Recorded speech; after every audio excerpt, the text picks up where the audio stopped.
A blessed day to you, my dear brothers and sisters. Today, Jesus continues his challenge on the Pharisees. The first thing that Jesus spoke about today is the link between the dry, dirty bones and the tomb. Of course, we remember that the tomb could be a symbol of our hearts.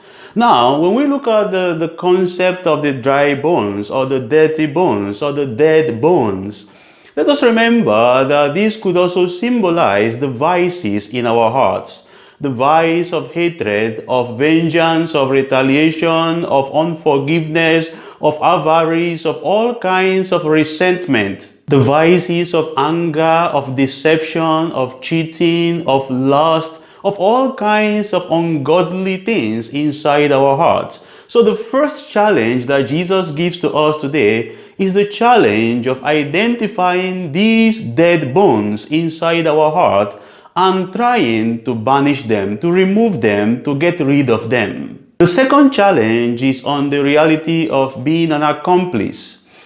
In the secular setting, an accomplice could be someone who has aided or abetted or promoted or assisted in a certain crime. But in this case, Jesus accuses his audience of being accomplices on the fact that they are trying to repeat exactly the same thing that their ancestors did by persecuting and executing the prophets. At this moment, Jesus was already aware that they were already planning to destroy him. The conspiracy, the plot to kill Jesus has already begun. So Jesus knew about it, and this is why he put it to them by saying that you are completing what your ancestors have started. Now, what we should reflect on this day, my dear brothers and sisters, is to have a sort of introspection and ask ourselves, is there some sins in my family, intergenerational sins? Is there something that my ancestors or my fathers or my mothers that they did that were ungodly that I am still doing today?